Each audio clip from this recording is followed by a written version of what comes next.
Hi, Mr. Peter Fenwick. So I have a couple questions for you. That was a great presentation, by the way, very informative. But how has the ground shifted since November in relation to big ideas in health and biotech? Well, thanks very much. There's such a long way to pack into that. It's hard to really answer the details to your question without just highlighting a couple of things. Because we're here at the festival, I thought I'd highlight one thing in particular, one of the commercialization opportunities we talked about emerging from within the healthcare system itself. Magnetics is here. They do have a booth on site, and the progress that we're making in cancer therapy is fantastic. And I want to encourage everybody to go see their booth. If you can't be here, look them up online. Second is one of the social enterprises that is emerging out of a community south of us here in Airdrie is the Airdrie Health Co-op Initiative has actually become an incorporated entity under the Alberta Cooperatives Act.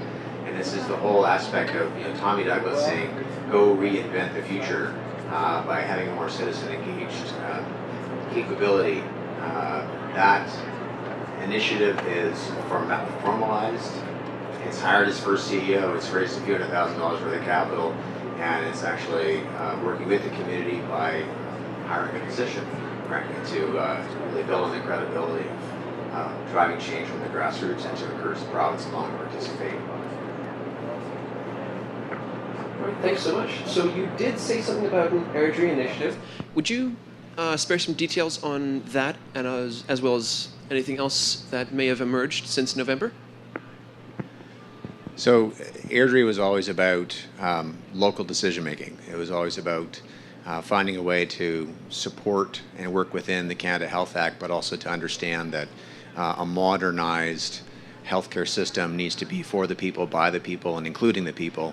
And the systems that we built do the best that they can, but they're not always able to represent local groups and local economies. So Airdrie, as a health cooperative, there are actually over 100 health co-ops in Canada. It's a business model around the world of looking at a combination of preventative medicine, earlier intervention, and illness-based healthcare. We just haven't done it at a scale of 60,000 people, and that's what the Airdrie Initiative represents, is a really great way of scaling a business model and a healthcare delivery model that's integrated.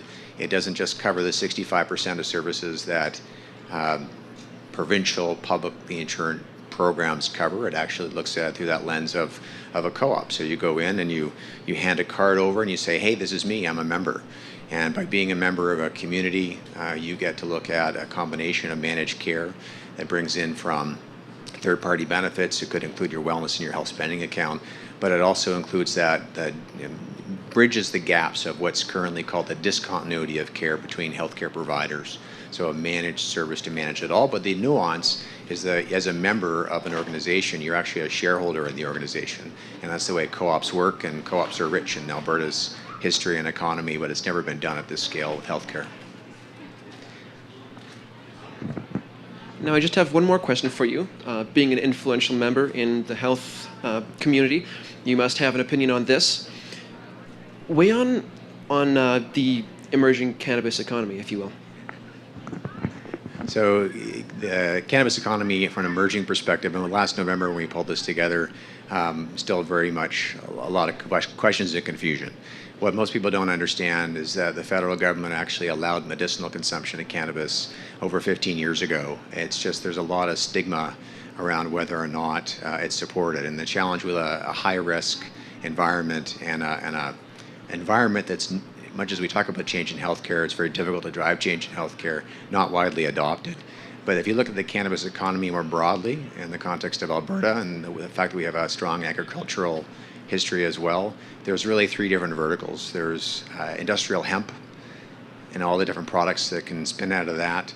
We have someone here actually who's I'll give you a little promo here. We got Hemp Biofutures, an Alberta company, is here telling us a bit more about how to use industrial hemp. The secondary use, of course, is emerging evidence around medicinal consumption of cannabis. There are many, again, legal operations that have physician-guided consumption, but the interesting part is it's private. It is, and I'll say a different way, citizen.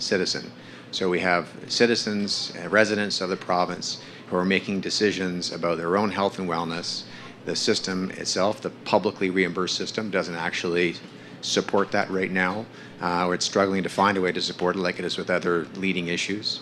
But that industry in and of itself will start to generate fruits of the labor. We're starting to see more grow ops, if you want to call them in the old language. It's the new language is licensed producers that are a federally regulated body to actually produce cannabis. And they're finding their way into the marketplace, and that's starting to create literally hundreds of millions of dollars worth of investments across Canada. Canada is actually the second largest market in the world, and it's already an $11 billion industry.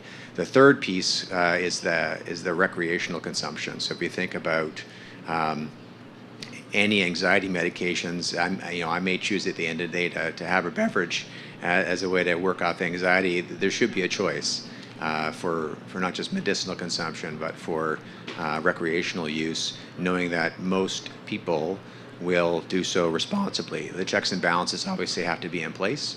The federal government and the provinces are all working on that.